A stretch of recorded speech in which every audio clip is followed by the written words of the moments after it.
The most important thing about student learning objectives is the fact that we get to focus on a content area and a group of students and really target our teaching, our strategies, our assessments towards that group of students and content, and then we go back and assess how we did in our teaching. SLOs are already our everyday teaching practice.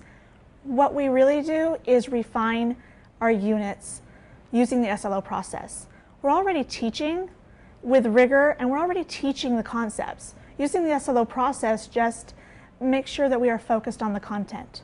SLOs are teacher practice. It's just very focused and really taking a more in-depth look at data and information on one pivotal area of what you do and making sure that you do it really well. It is a process that teachers are already doing but not officially doing, and I think that it allows for collaboration among grade levels or departments at a secondary level. It allows teachers to focus on a targeted set of students where they can look at growth and achievement on those students over an interval or a period of time. What designing student learning objectives has done for us is given a structure to support the design of thoughtful and important units. For the music teachers, it was an opportunity for us to come out of isolation and work together.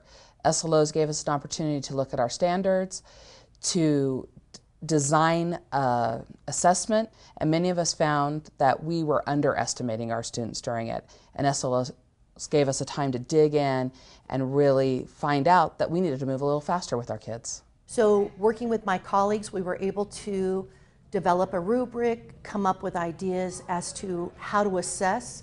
We're going to be videotaping some of the lessons, looking at a pre and a post, and so that was a really great opportunity that normally I would just figure out on my own.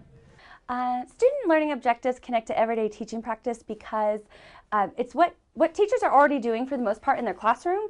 It's just collecting data on what we're doing to show the wonderful things that we have going on.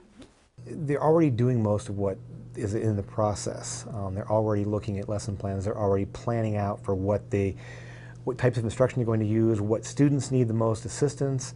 It's all part of the process we're already doing.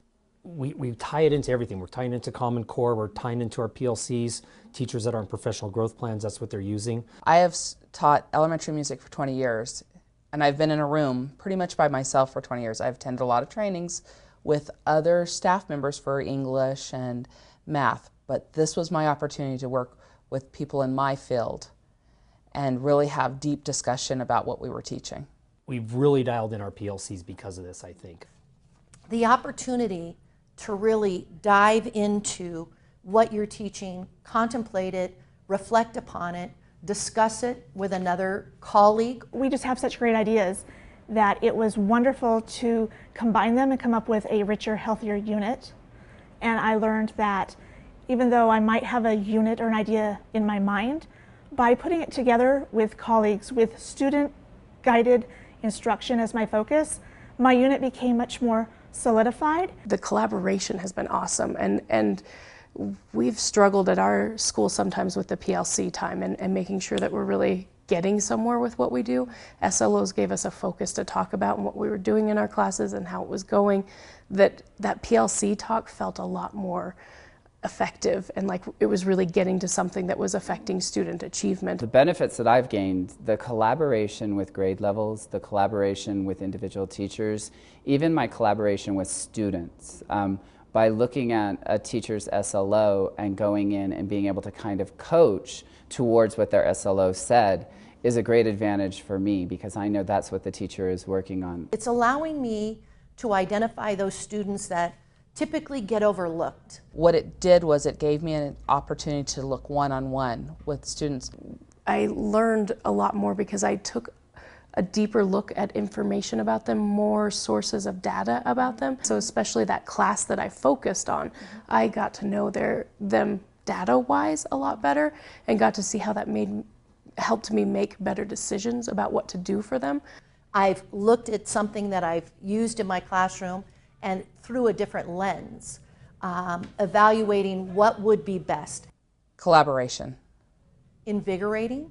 Concise. Enlightening. Student growth. Collaboration.